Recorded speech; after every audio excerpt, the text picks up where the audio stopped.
So how are professional sporting leagues coping with the pandemic? Let's bring in Daniel Kelly for more.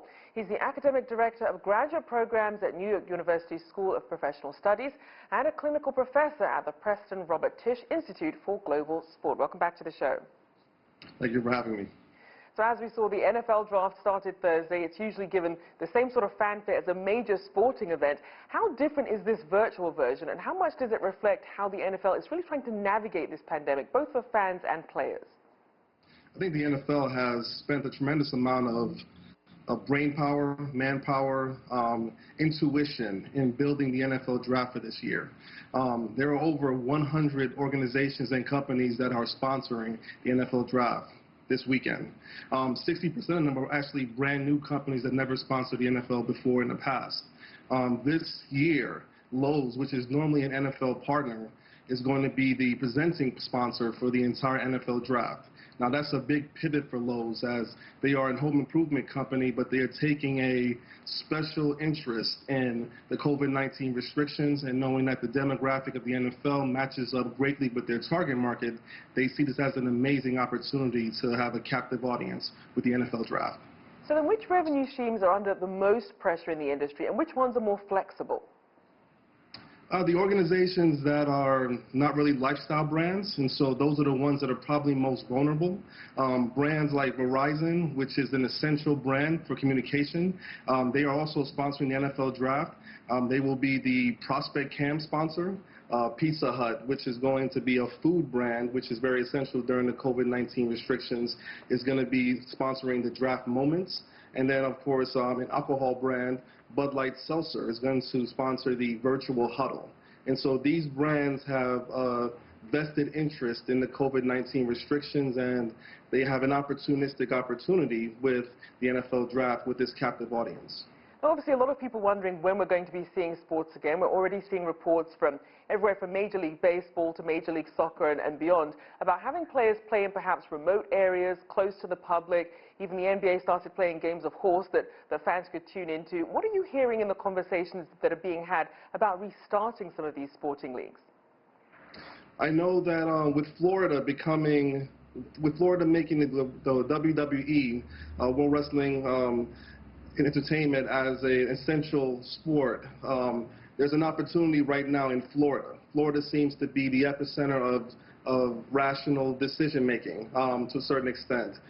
Business-wise for sports, the Ultimate Fighting Championship is actually scheduled to host events in May. They have 3 events coming up, one on May 9th, May 13th, and May 15th. The reason this is significant is because these events will be hosted with no spectators. And so this is an opportunity for major sporting leagues like the Major League Baseball organizations, the National Basketball Association, to see if this model can really work with no spectators. So then, with that being said, that globally, are some sports leagues in a better position than others to keep the revenue flowing? And how are some creative ways they're doing that? I think a sport like golf is probably in the best position. It's a global sport that can be played outdoors, and to the extent where social distancing parameters can be maintained. And so I think any sport that has a outdoor component to it will probably have the biggest leverage towards maintaining the safety protocols for COVID-19 restrictions. And I also want to look at, obviously, the scale of job losses. You have furloughs across the sports industry, from people working in arenas and sports betting to the staff and the vendors who also support the physical and training and nutrition for these athletes. How widespread are the job losses, and how are those people being supported? These widespread losses are entering into the millions. The one advocate for COVID-19 relief has been the NBA. The National Basketball Association has an amazing campaign called the NBA Together campaign.